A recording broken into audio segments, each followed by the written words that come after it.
Mari kita sampai kepada poin yang ke-17. Apakah kita orang yang bertanggung jawab? Orang yang bertanggung jawab memiliki rasa tanggung jawab yang sangat besar. Ia selalu sadar ia harus memberikan pertanggungjawaban tentang dirinya sendiri. Kalau kita bertanggung jawab, kita takut akan Tuhan. Kita nggak sembarangan ngomong, nggak sembarangan berbuat sesuatu.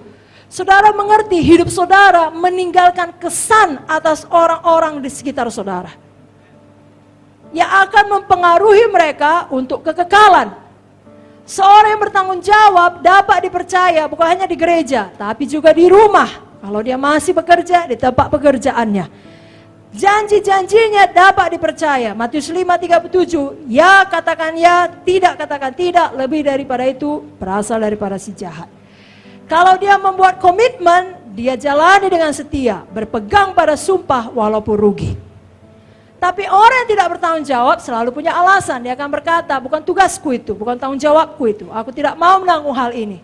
Atau kalau tidak beres pekerjaannya, katakanlah dia mempunyai pelayanan PMC atau pelayanan pemusik atau pelayanan multimedia, lalu terjadi kerusakan alat atau tidak baik penyiaran dan lain sebagainya, dia tidak mau bertanggung jawab. Dia akan mengatakan, aku tidak pernah diajari seperti itu.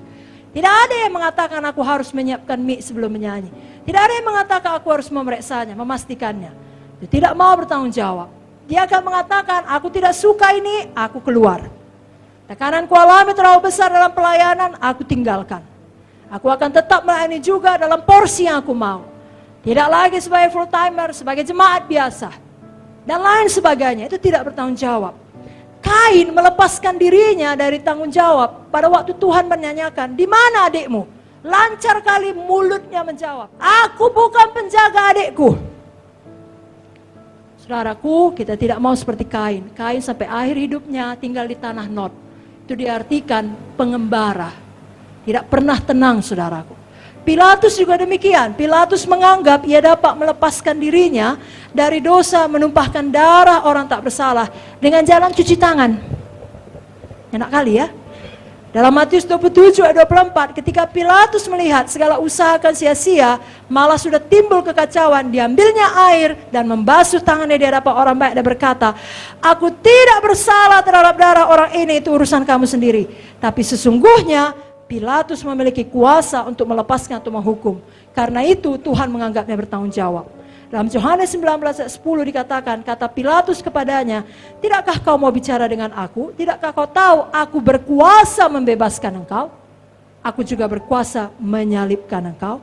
Kita tidak mau seperti Kain, tidak mau seperti Pilatus, kita mau teladani Paulus. Paulus saking bertanggung jawabnya, dia sering mengatakan hal yang sering dikatakan bolang juga. Bolang seumur hidupnya dia berkatakan, aku harus bayar hutang. Bukan hutang uang, saudara. Tapi seperti yang dikatakan Paulus, saya bacakan Roma 1 ayat 14-15. Aku berhutang baik kepada orang Yunani maupun kepada orang bukan Yunani, baik kepada orang terpelajar maupun kepada orang yang tidak terpelajar. Itu sebabnya aku ingin memberitakan Injil kepada kamu juga yang diam di Roma. Itulah dia Paulus. Dia mau bertanggung jawab melebihi dari yang seharusnya dia ambil. Dia mau berhutang kepada semua orang. Dalam 1 Korintus 9 ayat 22 dikatakan, bagi orang yang lemah, aku seperti orang lemah, supaya aku dapat menyelamatkan mereka yang lemah. Bagi semua orang, aku menjadi segala-galanya, supaya aku sedapat mungkin memenangkan beberapa orang dari antara mereka. Jadi Paulus ini dikesampingkannya kenyamanannya, dikesampingkannya kepentingannya sendiri. Dia mau bertanggung jawab untuk menyelamatkan sebanyak-banyaknya orang. Saudara yang sudah diberkati Tuhan, yang sudah punya gedung gereja yang baik, penghidupan yang baik, suami istri anak yang baik, rumah yang baik, mobil yang baik, tolong jangan hidup nyaman sampai tua. Saudara harus seperti Paulus dan berkata, aku rela menjadi segala-galanya supaya aku dapat menyelamatkan lebih banyak orang. Amin, saudaraku. Karena satu jiwa pun satu tambah satu saja itu lebih berharga dari seluruh dunia. Paulus dapat berkata demikian dan berbuat demikian karena ia senantiasa memiliki kehidupan Yesus di dalamnya.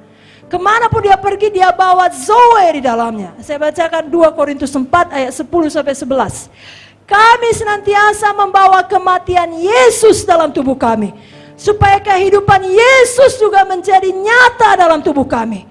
Sebab kami yang masih hidup ini terus-menerus diserahkan pada maut karena Yesus, supaya juga hidup Yesus menjadi nyata dalam tubuh kami yang fana ini.